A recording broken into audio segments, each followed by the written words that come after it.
Play with the Ouija board, they said. It would be fun, they said. Well, mine house is severely haunted and possibly a portal to Satan's armpit. So there's that.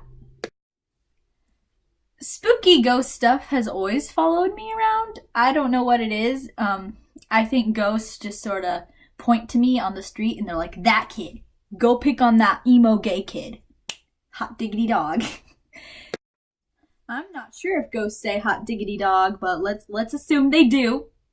And so I have a lot of ghost stories, and I'm gonna tell you a few of them. Just a few though, because if I include all of them, it'd take me hours. So yeet.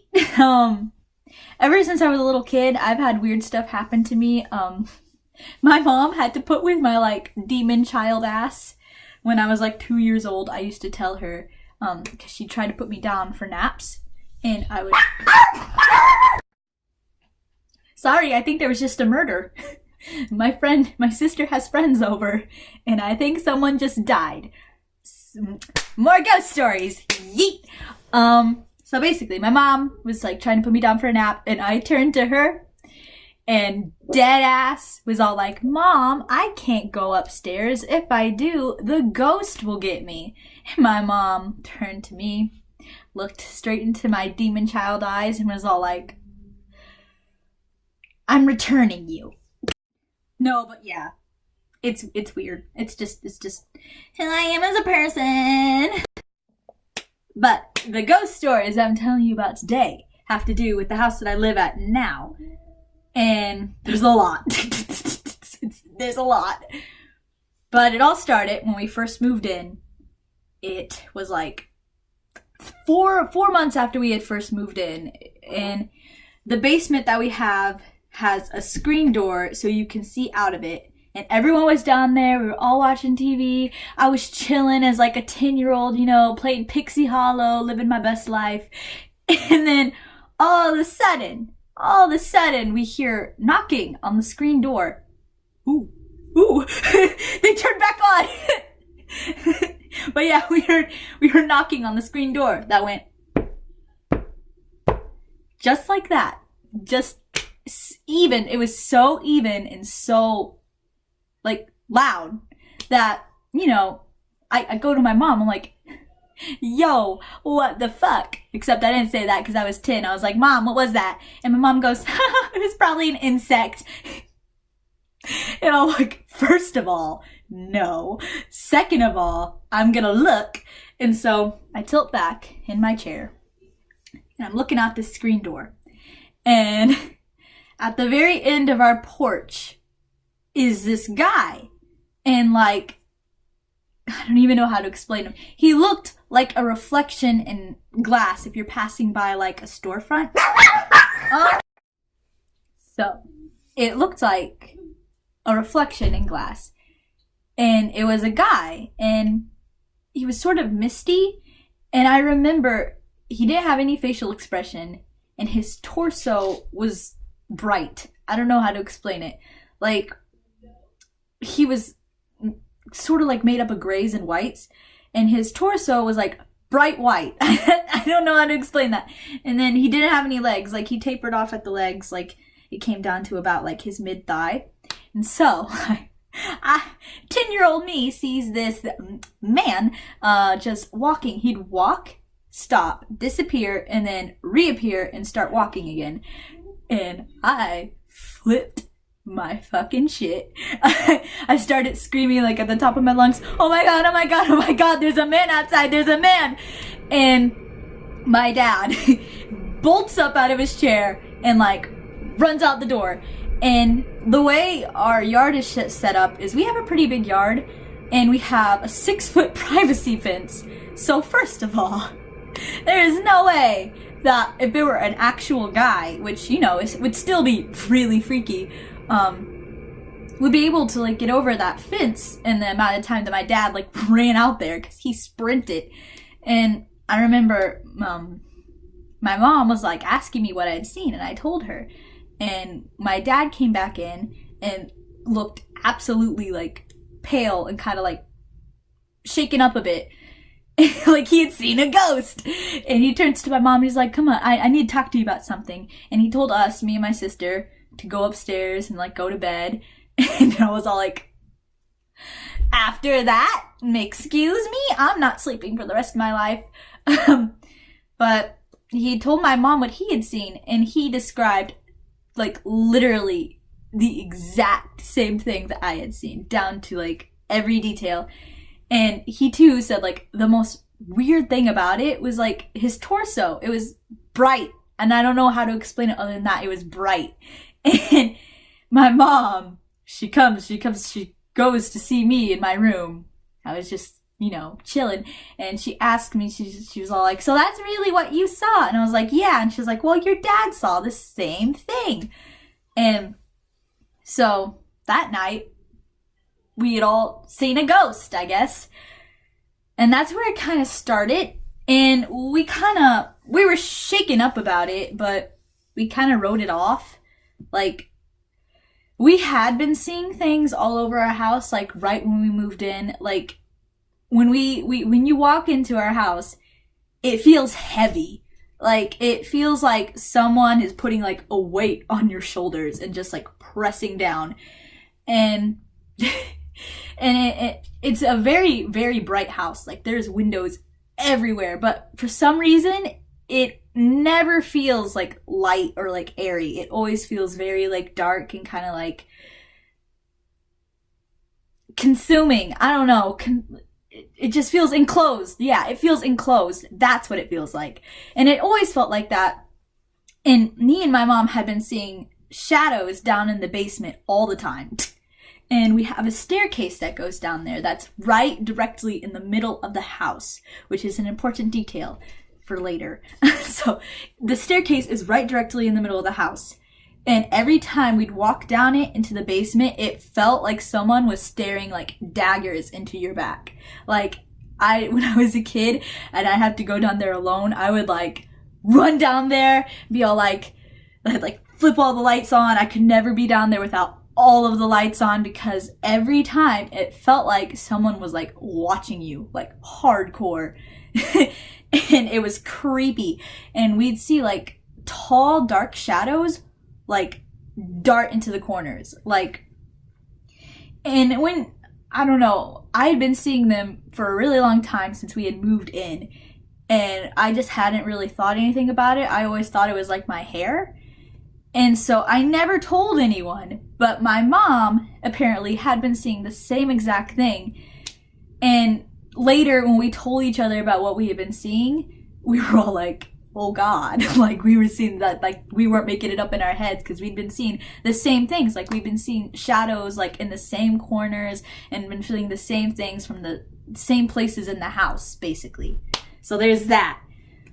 The things were, like, in my house, things have, like, one really, like, weird thing will happen, and then, like, for the next few months, it'll be, like, really calm. And so after that, it was, like, in May, and then it went, like, 2 months later in, like, July. I remember we were all sitting in the kitchen, chilling. And my house is very open, so you can hear everything that happens in the house, basically. And my mom was putting like plates away, and my dad was down in the living room, and I was sitting at the counter at the kitchen. And there weren't any like TVs on. Nothing was on. Everything was like silent. No one was talking. And then all of a sudden, the voice sounded like a girl over a telephone. You know what I mean? It was very staticky and kind of distant. And basically, this voice, dead ass, goes, Zozo, I'll leave. So, it says that, which honestly, I'm terrified of saying that name out loud. Now that I know what that is, I kind of avoid saying it, but for the sake of a video, and so we sit there for a few seconds, and no one says anything until my dad finally goes, "Did you hear that?" And my mom was like, oh, thank God. Like, I'm not losing my mind. And so we're all like sitting there like, yeah, I heard that too. It sounded like a little girl. And nothing else happened, but it was like really freaky because we couldn't figure out where that noise came from. And it was like as clear as day, like how I'm talking to you right now. That's what it sounded like someone was in the room with us. So it wasn't until like a few months later that me and my mom, we had been watching this paranormal show, like, you know, Ghost Hunter series. And all of a sudden, they started talking about this demon that takes the shape, oh wait, of like a crow or a girl. I just paused because I just remembered something in the story. You'll hear about it. Hold on though. And they said that the name of this demon was what we had heard in the kitchen. And I'm not going to say it again because it makes me uncomfortable. But me and my mom turned to each other and both were like, oh shit. Oh no. And we were like, oh my God, is this what that was? But like nothing had been happening that was inherently like scary or like mean. It was just uncomfortable. And so we were like, okay, well, whatever, I guess. There's a Ouija board demon in our house. That's what it is. It's a Ouija board demon. And basically you summon it by, you know, using a Ouija board and not closing it correctly. That's how, and it's a really popular, I guess, thing that gets released if you don't use a Ouija board correctly. Except none of us had used a Ouija board, so we were all like, and our house is really new. Like, it had only been like 12 years old at the time. Like, only 3 other people had lived in it before us. So we were like, what the fuck, you know? Like, why is this house so haunted? And so, I will get into that. There's more. I'm telling you, I could tell you ghost stories all day. But after that happened, after we figured out what it was that we had heard, we weren't really sure if that's what it was. We just sort of wrote it off again. Like, for the longest time, we wrote everything off. We were all like, oh, well, you know, it might just be in our heads. And so basically, this is gonna sound insane. You're gonna, like, think I'm crazy and, like, lying to you, but I swear to God, I'm telling the truth, okay? I was home alone, and this was, like, a year later. I had to have been, like, 12 or, like, 11, I don't know.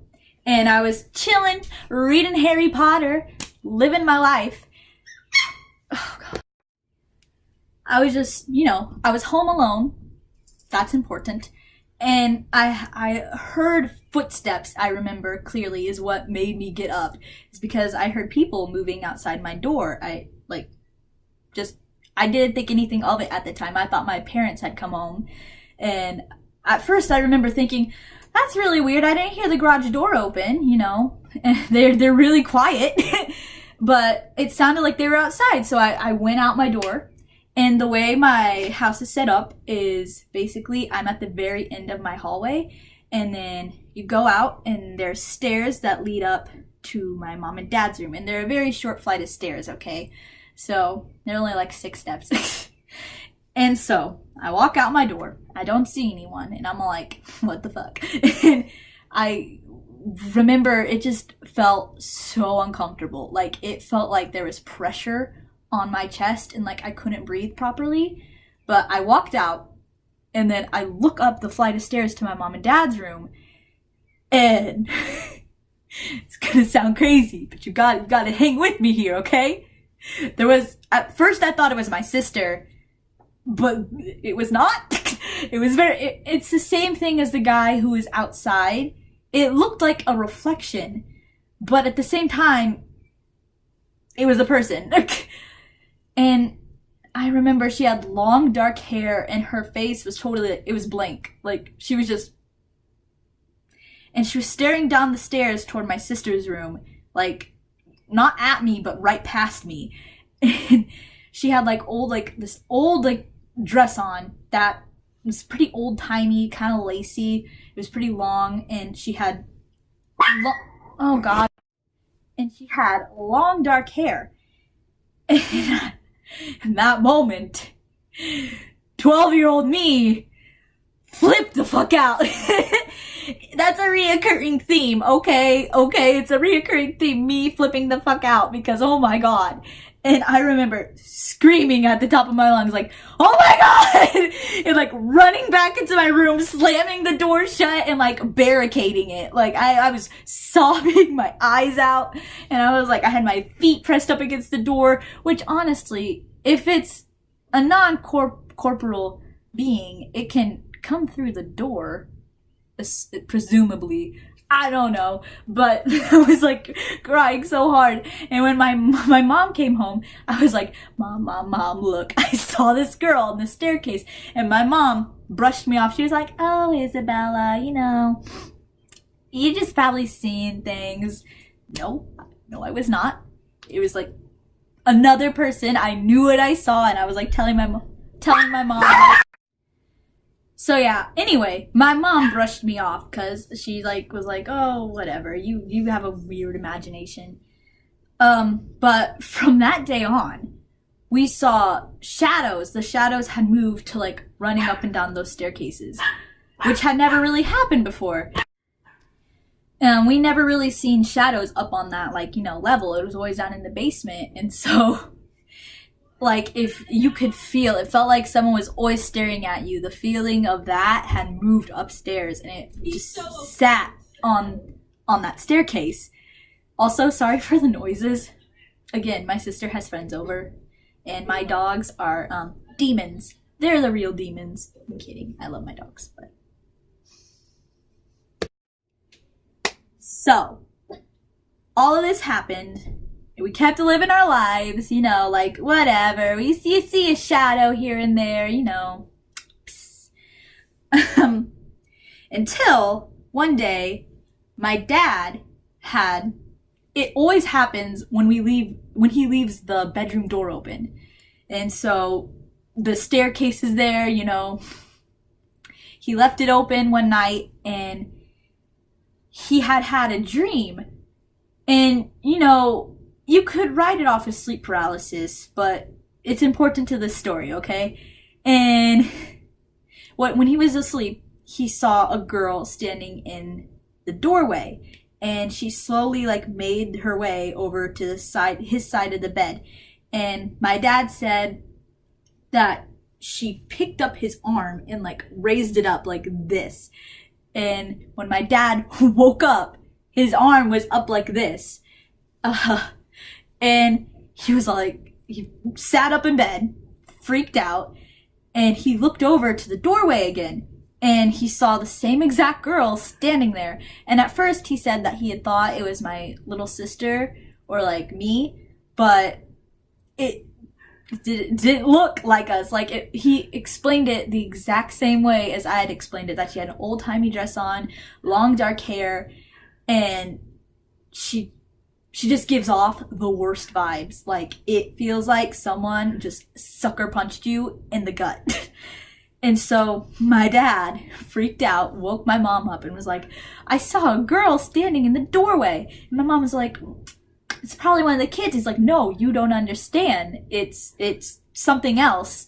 And he explained it to my mom, and my mom was like, oh my god, that's exactly what Isabella saw a few months ago. And our reaction to this stuff is, I feel like we should have moved out a long time ago, but we never do because we don't have money to move out. But every time we just sort of go, okay, we live in a portal to hell. Whatever.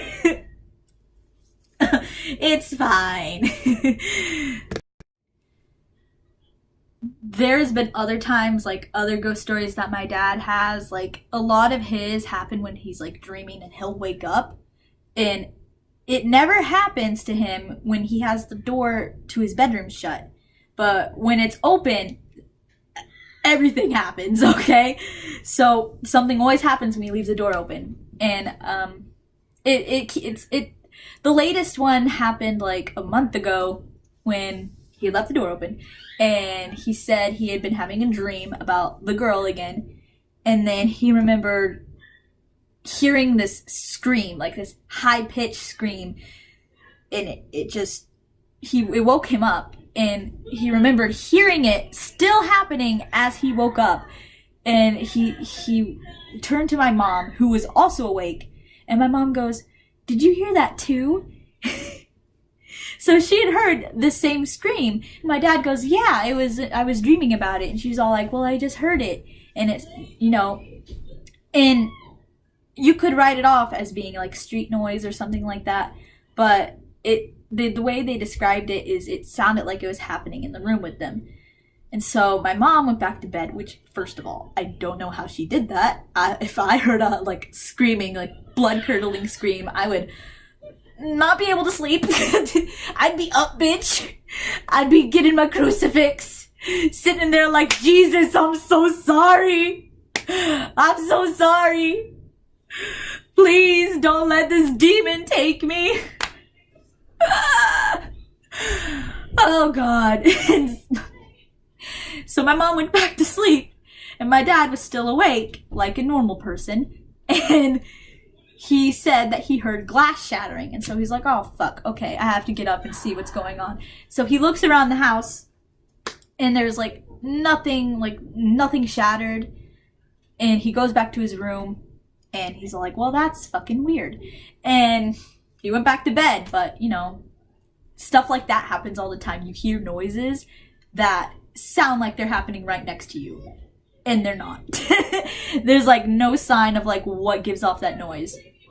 So there's stuff like that. And there's more. God, this video is running very long though, so I'm probably gonna have to cut it off. But basically, if you stay tuned, I will make another video describing my Ouija board experience when me and my friends went out to Toys R Us and we're like, what would be a good idea? Buying a fucking Ouija board and trying to talk to this thing. Which I'll tell you about in the next video, because it's a lot and it's terrifying and I will never use a Ouija board again. So stay tuned for that. And also, I have a bunch of other ghost stories, because again, weird ghost stuff happens to me all the time that aren't related to what this thing is that is in our house. So I can tell you about that. Stay tuned, kids. Until then, don't be summoning shit on Ouija boards. And if you do, say goodbye, because you don't want to end up in a house like mine. Got it. Okay. Thanks for watching.